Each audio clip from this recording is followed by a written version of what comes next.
Hello everyone, welcome back. आज हम देखने वाले हैं Kepler's law of planetary motion.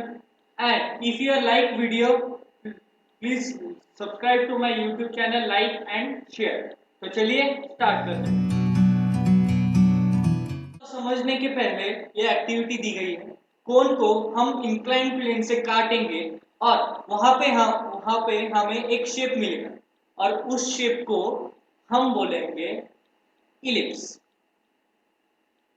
समझ में आया कैसा दिखता है एलिप्स? ओके। तो जैसे कि एक सर्कल को एक सेंटर होता है, वैसे ही इस इलिप्स को दो फोकल पॉइंट्स होते हैं। देखिए, the ellipse is an curve obtained when the cone is cut by inclined plane. Cone को इंक्लाइंड प्लेन से काटने के बाद हमें क्या मिलेगा? इलिप्स मिलेगा।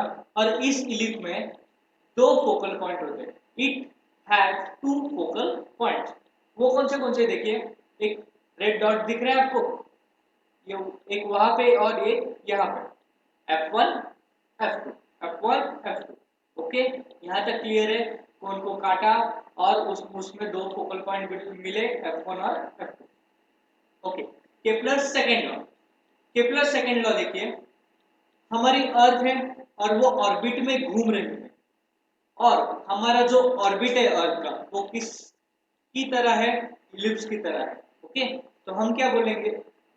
अर्थ ऐसी घूमती है, देखिए, तो हम क्या बोलेंगे? The orbit planet is an ellipse. The orbit of an planet is an ellipse. Okay. अब मैंने कहा था इलिप्स को कितने फोकल पॉइंट्स हैं? दो फोकल पॉइंट्स हैं।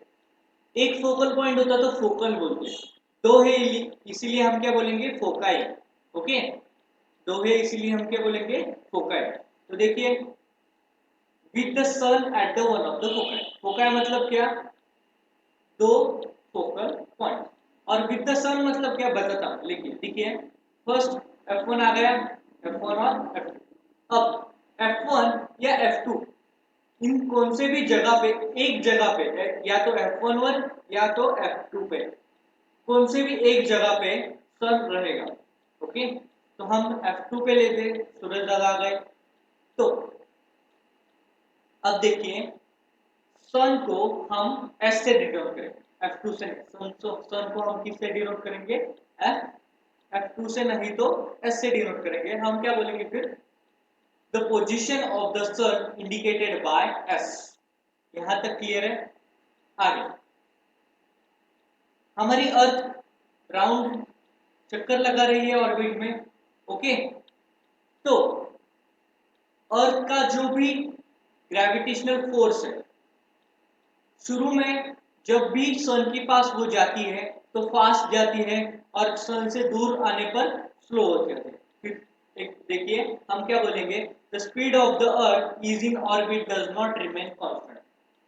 जब भी पृथ्वी जो अर्थ है हमारी, वो घूम रही है, तब उसकी स्पीड कांस्टेंट नहीं है। जब भी वो सूरज के पास जाती है तो स्पीड बढ़ जाती है, उससे दूर चली जाती है तो स्पीड कम हो जाती है। फिर से देखिए, गई फास्ट, फिर क्या है? जब भी सन के पास गई तो क्या हुआ? फास्ट गई। अब देखिए, सपोज हमारी अर्थ इस पोजीशन पर है, तो सन से उसका डिस्टेंस बहुत कम है, तो ग्रेविटेशनल फोर्स क्या होगा? ज्यादा होगा। इसीलिए वहां पे क्या होती है? वो उसका स्पीड बढ़ जाता है। इसीलिए हम क्या बोलेंगे? Closer to the sun faster. Okay, जब भी वो क्लोजर टू द सन जाती है तो उसका स्पीड बढ़ जाता है, क्योंकि ग्रेविटेशनल फोर्स ज्यादा है।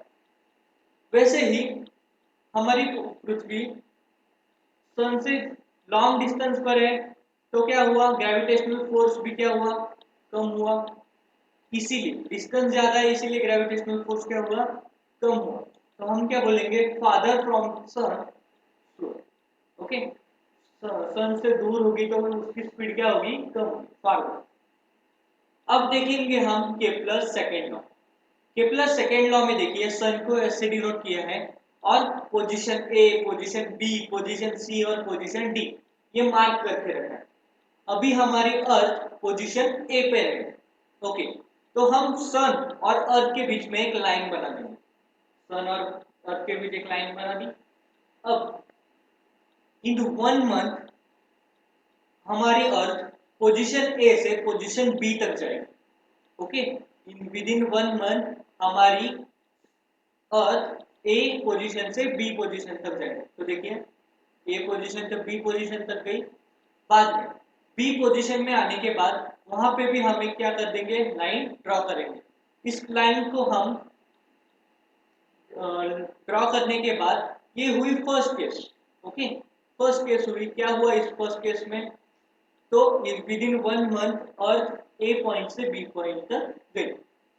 अब हमारी सेकेंड केस में देखिए, ये area A S be with in 1 month में अर्थ ने कितना एरिया कवर किया, एरिया ए एस बी। वैसे ही हमारी अर्थ उस पोजीशन पे, ओके, तो इन 1 मंथ इधर भी सेकेंड केस में भी इन 1 मंथ वो क्या करेगी, मूव होगी from position C to D. Okay, तो मूव होने से पहले हम क्या करेंगे, लाइन ज्वाइन कर देंगे। ओके, सन से और अर्थ से। अब अर्थ मूव होगी तो वो मूव कहाँ तक होगी, पोजीशन डी तक मूव होगी, और पोजीशन डी तक आने के बाद हम क्या करेंगे, वहां पे भी एक लाइन ज्वाइन कर देंगे। अब देखिए क्या होगा, हम क्या बोलेंगे फिर, वो इन 1 मंथ अर्थ ने कितना एरिया कवर किया, area C S B. Okay, first case में area A S B, second case में एरिया सी एस डी। हम क्या बोलेंगे, the line joining the planet, planet और सन को ज्वाइन करने वाली लाइन स्वीप्स होती है। ओके, और पहले ए एस थी, बाद में बी एस हो गई, बाद में सी एस थी, और बाद में क्या क्या हो गई, डी एस हो गई। मतलब क्या, जो प्लैनेट को और सन को ज्वाइन करने वाली लाइन स्वीप्स होती है in equal area and equal interval of time. मतलब क्या, एक महीने में area C A S B cover किया, और एक ही महीने में एरिया सी एस डी भी क्या हुआ, कवर हुआ। ये हमारा है सेकेंड लॉ, के प्लस सेकेंड लॉ। यहाँ तक ठीक है। तो चलो आगे देखते हैं के प्लस थर्ड लॉ। के प्लस थर्ड लॉ में देखिए, हमारी अर्थ ऑर्बिट में घूमती है। ओके, तो इस ऑर्बिट में घूमते वक्त उसको कुछ ना कुछ टाइम लगने वाला है एक ऑर्बिट कंप्लीट करने के लिए। ओके, तो हम क्या बोलेंगे, टाइम टी। मतलब क्या, एक ऑर्बिट कंप्लीट करने के लिए अर्थ को टाइम टी लगने वाला है। अब इस केस में अर्थ और सन के बीच में डिस्टेंस है। यस, सपोज हमारी अर्थ यहाँ होती तो इधर डिस्टेंस कम रहता है, और सपोज हमारी अर्थ यहाँ पे रहती तो डिस्टेंस क्या होता, सबसे ज्यादा होता। मतलब क्या, कांस्टेंट नहीं है। ओके, सन और अर्थ के बीच में जो भी डिस्टेंस है वो कांस्टेंट नहीं है। इसीलिए हमने क्या किया, एवरेज डिस्टेंस फाइंड किया, अर्थ और सन में एक एवरेज डिस्टेंस फाइंड किया, और वो एवरेज डिस्टेंस है आर। ओके, अब देखिए हम क्या बोलेंगे, the square of period of revolution around the sun. Okay, the square of period of revolution around the sun मतलब क्या, टाइम टी लगने वाला है ऑर्बिट में घूमते वक्त। ओके, तो टाइम टी का स्क्वायर करना है, इसीलिए हमने क्या किया, टी का स्क्वायर कर दिया। अब बाद में अल्फा और आर स्क्वायर, ये क्यों लिया, कैसे लिया, बताता हूं। देखिए आगे देखिए क्या दिया है, the directly proportional to the, directly proportional मतलब कांस्टेंट। ओके, डायरेक्टली प्रोपोर्शनल मतलब कांस्टेंट, इसीलिए अल्फा क्या डिनोट करेगा, कांस्टेंट डिनोट करेगा।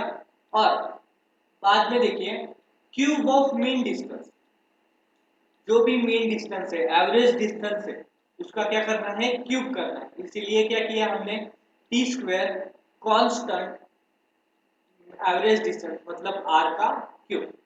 अब इसको रीअरेंज कर देंगे, टी स्क्वायर अल्फा के जगह हमने क्या लिया, के लिया कांस्टेंट, और आर क्यूब।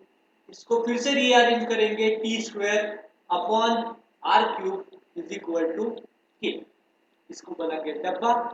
ये हुआ हमारा Kepler's third law. Okay, I hope आपको केप्लस के तीनी नियम जो है वो आपको समझ में आएंगे. If you are like video, please like, share and subscribe. Thank you.